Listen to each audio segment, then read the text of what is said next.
For the name of discovery, we must explore, Ensign. Been scared. Ha ha! That's perfectly normal, my boy. Just squeeze your eyes shut as we journey through the Lion's Den.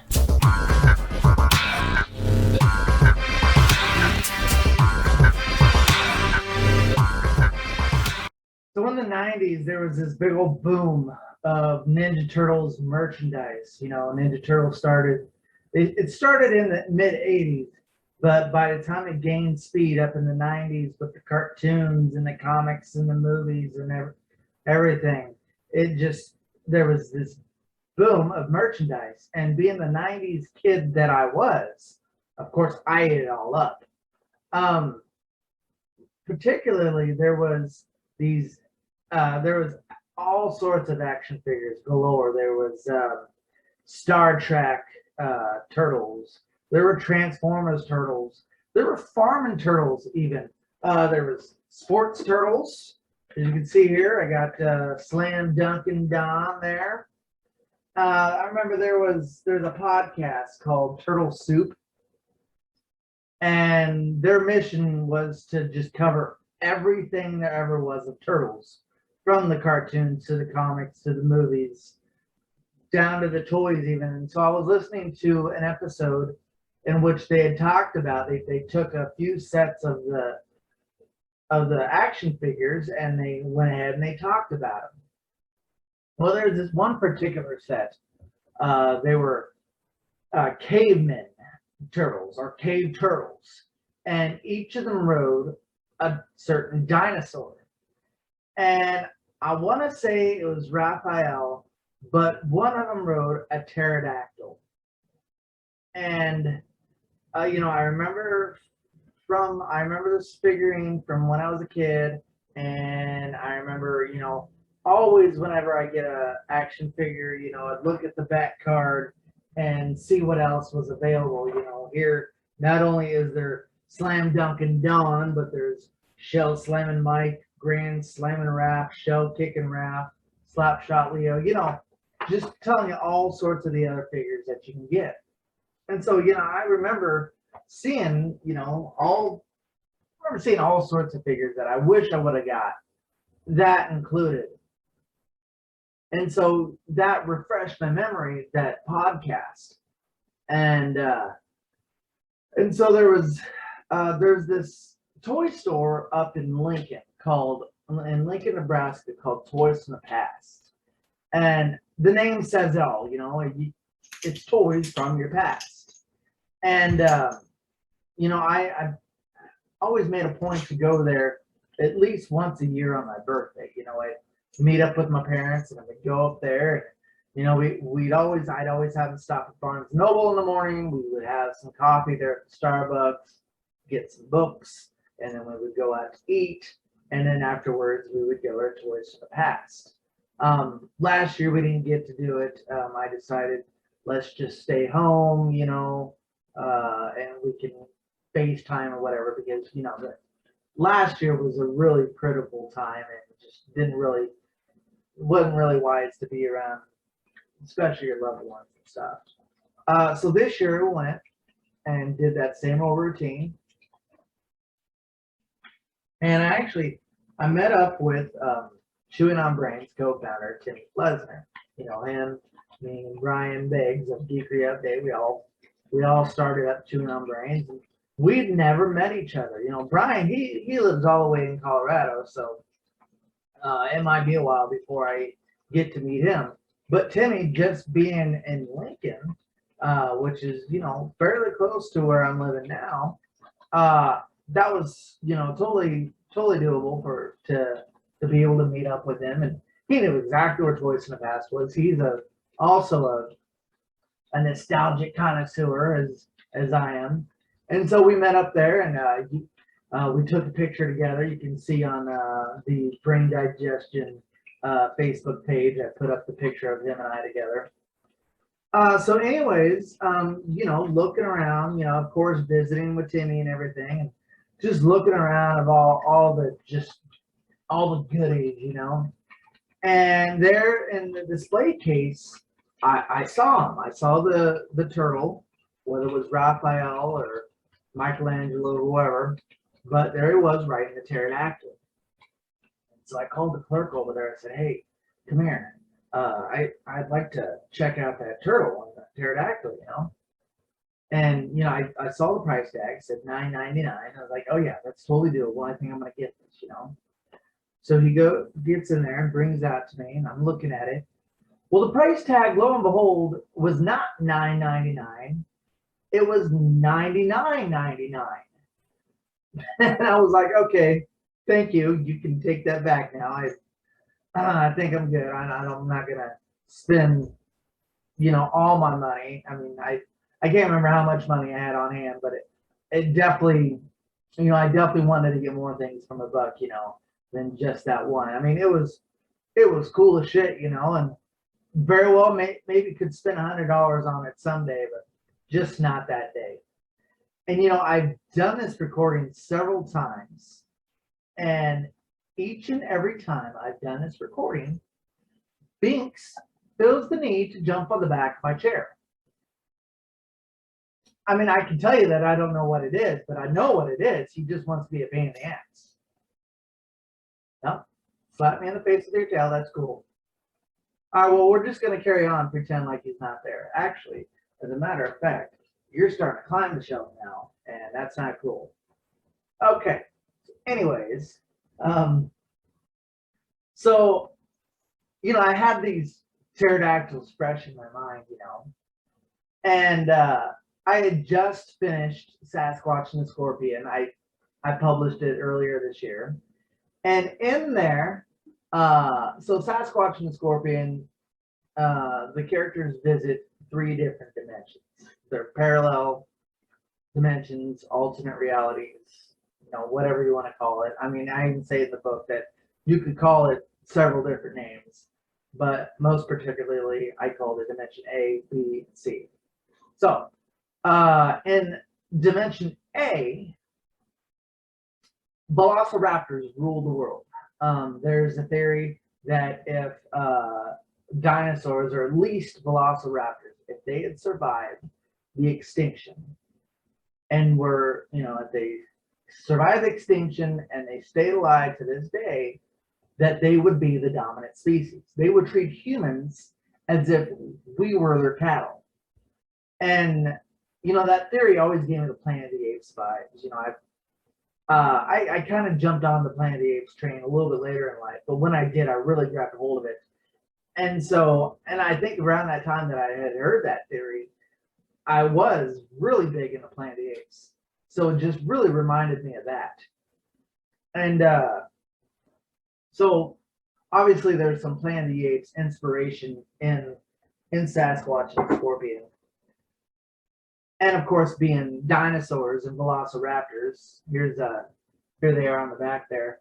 Of course, that gave me Jurassic Park vibes as well, or at least I gave, you know, I supplied my Jurassic Park inspiration and such, because, I mean, I guess I've been told that the velociraptors in Jurassic Park aren't necessarily the scientific accurate ones. I don't know.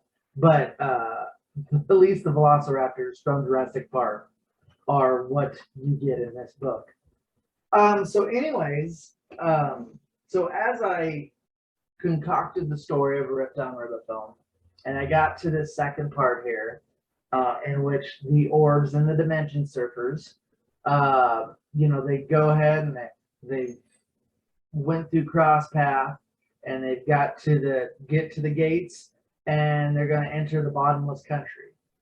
And as they go down into the bottomless country, and then they eventually figure out how to fly. I mean, the dimension surfers already could fly on their boards, but the orbs, their moon llamas were awakened into moon logans.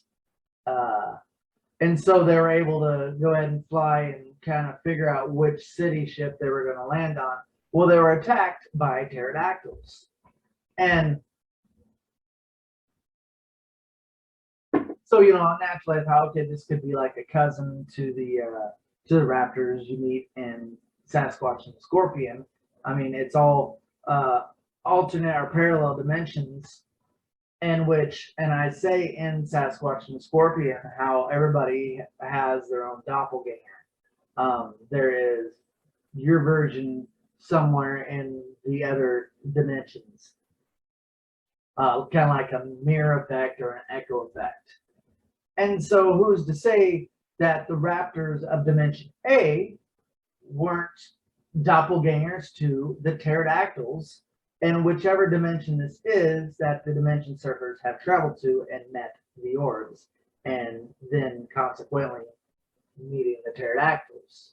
And so, I had these pterodactyls I had the pterodactyl from the Ninja Turtle figurine in my head when I concocted the story.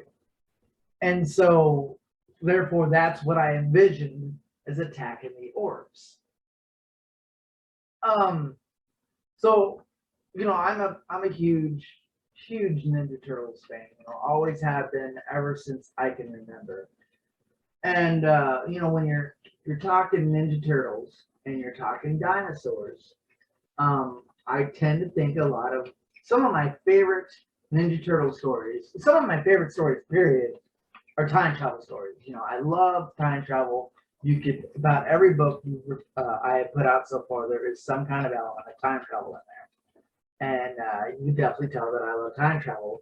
And I've said it over and over again. And if you listen to other podcasts of mine, if you listen to anything of mine, you'll hear me say eventually that my favorite movie is Back to the Future.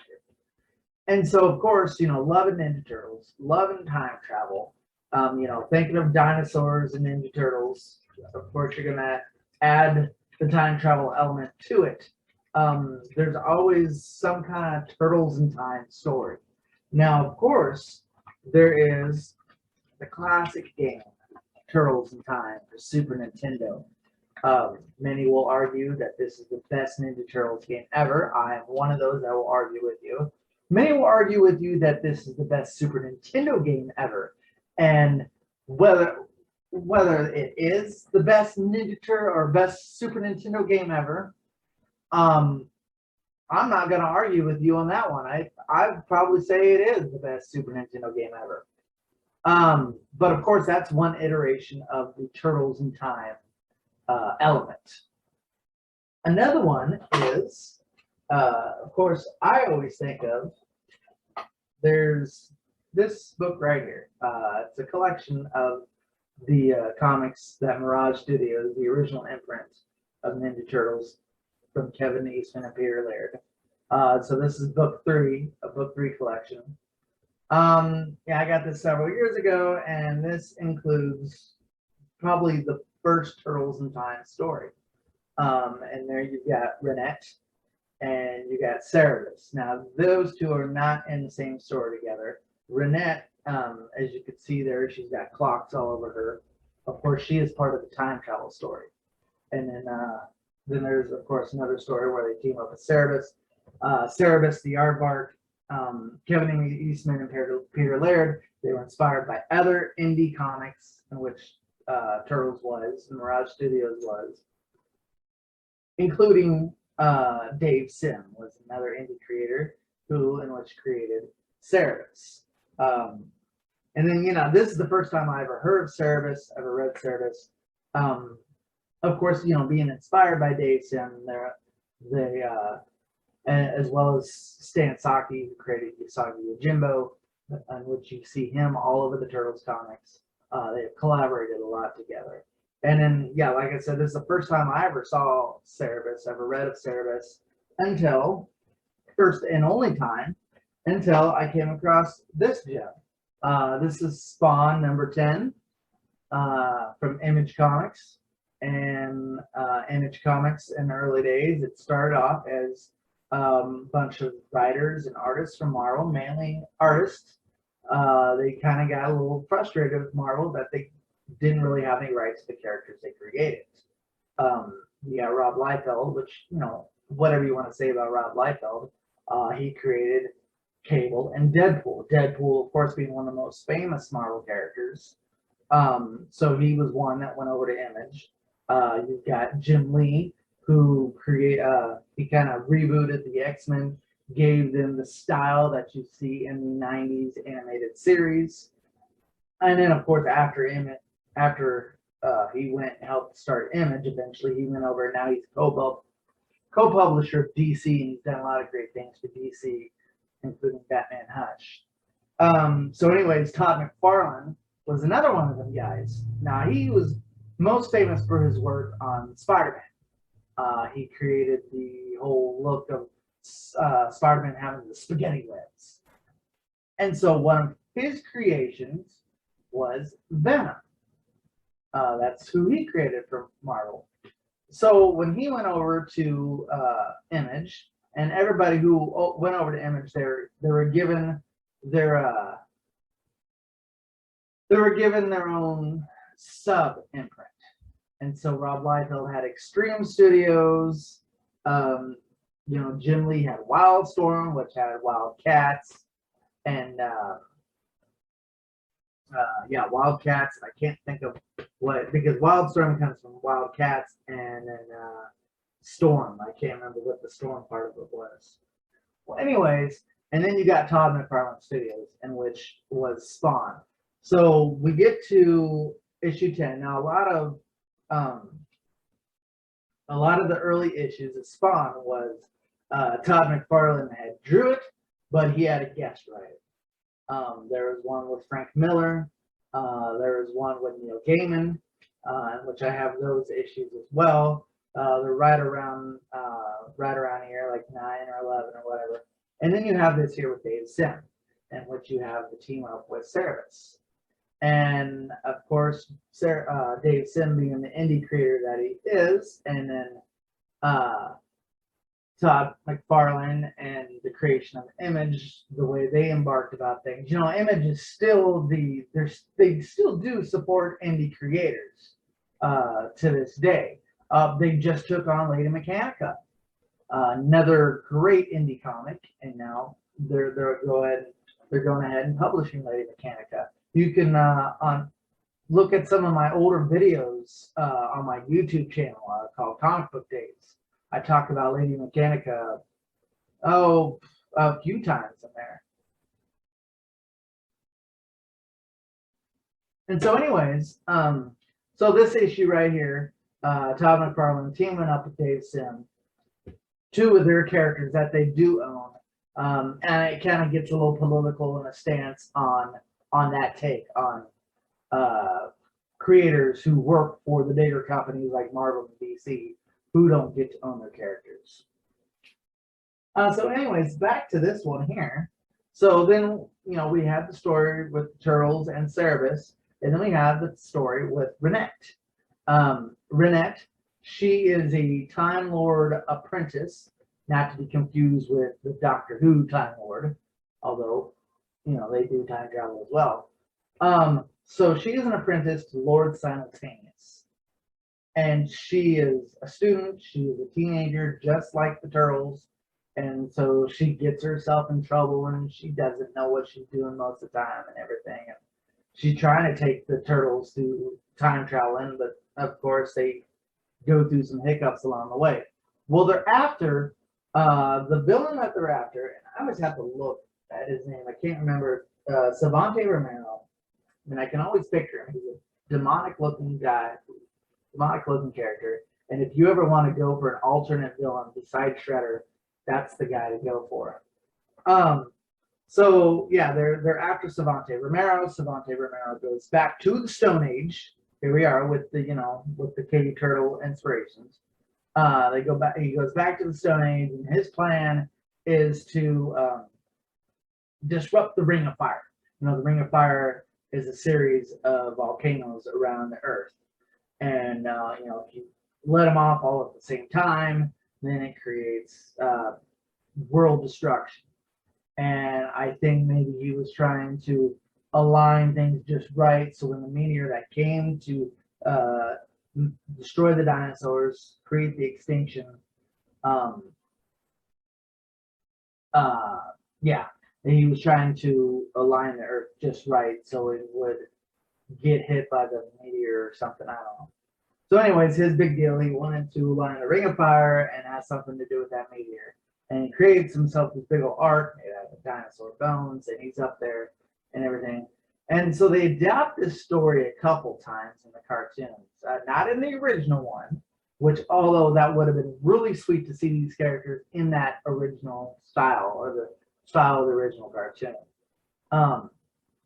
Although there is TMNT Adventures that Archie Comics have published. And I don't really think there is Renette or Savante Romero are in those, but those Archie Comics started off being they did the stories, they redid the episodes, and then they went off and did their own things, but their style is really cartoony like that. So it would have been neat to see them in that style, but I really don't think they were. So anyways, but so they did adapt the story in the original cartoon, or the Archie Comics, which was based off the cartoon. But they did in the 2003 cartoon, which is my favorite out of all the cartoons. You know, the original one is nostalgic to this day. That's what got me into Turtles. I love it, I love it, love it. But then that one came along, and I think that one is far superior to this day. You know, you've got these other cartoons that came out, but I still hold that one at the highest mark. So anyways, that series right there had adapted the story. They did Renette and Savante Romero. And in the 2012 series, which isn't bad either, that's actually pretty good. I couldn't get into it at first, but then after I started watching, I'm like, hey, this is pretty good. This is some good shit. And then, so yeah, they went ahead and they brought in Renette and Savante Romero, and they did a cool time loop kind of thing with them. But Renette in that one was voiced by Ashley Johnson, who is a child actress. I mean, she ain't a child anymore. I think she's like in her 40s now. But I remember seeing her on Roseanne. Roseanne, she was in an episode or two where she dated DJ, and Roseanne really liked her because she was bossy, you know. But I think her main show sitcom that she was on was Grace Under Fire. I'm not entirely sure because I didn't ever watch that one. I watched a lot of sitcoms growing up, but not that one. But yeah, she went on to do several other things. She was in that show Blind Spot, which has, and I still can't think of that actress, her name for the life of me, but she plays Sif in the Thor movies. She was the main star for Blind Spot.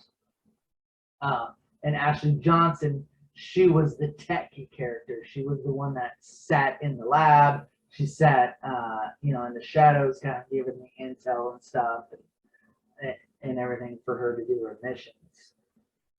So yeah, Ashley Johnson, she did the voice of Renette in the 2012 series.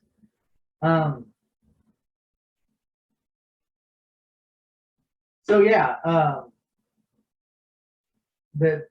like I said, the pterodactyls in this story right here, the bottomless country in which attacks the orbs and the dimension surfers, very much inspired by that particular Ninja Turtles action figure, in which, again, I'm going to try to say it's Raphael. Raphael is a caveman riding a pterodactyl, in which, of course, when I think of the caveman turtles, I think of Turtles in Time, which has always inspired me. Ninja Turtles has always inspired me for all my writings, but that's probably one of my favorite stories right there of Turtles.